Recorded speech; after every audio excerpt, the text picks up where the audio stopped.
Good afternoon or good morning, everybody. I'm here with Sarah, an ex-offender who basically that we started mentoring from inside prison and currently helped her through the gate of her sentence to when she was released not long ago.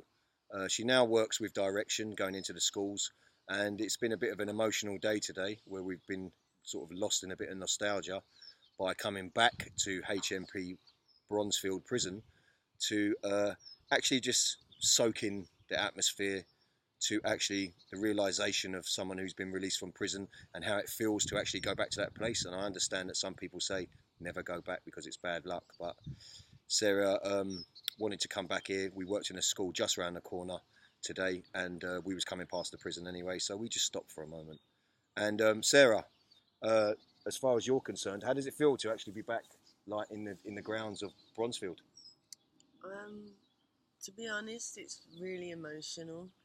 I actually didn't think I'd feel like this, but I almost felt like I want to go back in. That's quite that I felt like that as well when I first come out of prison. I felt like, you know what, it's routine in prison. You know what you're going to expect. There's no responsibility of the hustle and bustle of life, and you know, it's time to reflect when you're in prison about things. That's why so many people, or some people, choose to turn their life around in prison, because they have the time to reflect.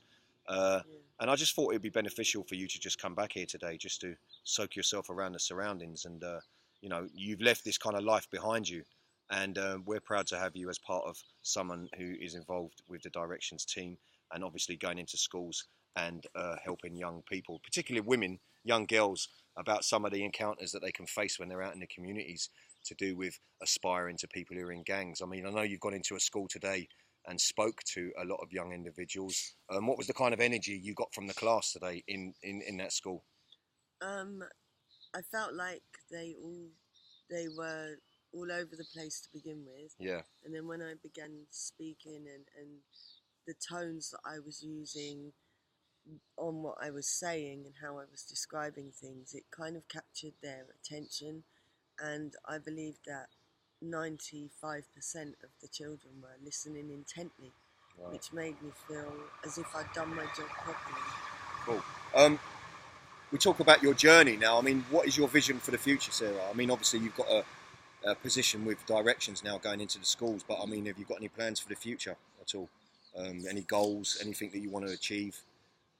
Because we Um, know you've got lots of potential to do that, and you are a real asset to the team in the schools. Thank But you. about rebuilding your life and that, have you found that difficult to rebuild your life and go back into your family since being released from prison? Yeah, I've been out 2 years and I'm still struggling to connect with my youngest daughter Hmm. and my eldest daughter. My son, because we were so close, I think that we've just carried on the way we always were. Yeah, But with my girls, it's been extremely difficult. right, okay. Did you think that they actually blame you a little bit for what happened, or they use a guilt trip on you Yeah, to things like that? yeah. Yeah, My eldest especially, but my youngest is, it's just hard for me to get to grips with where she is in life. Like when I left her, she was a baby with a dummy, and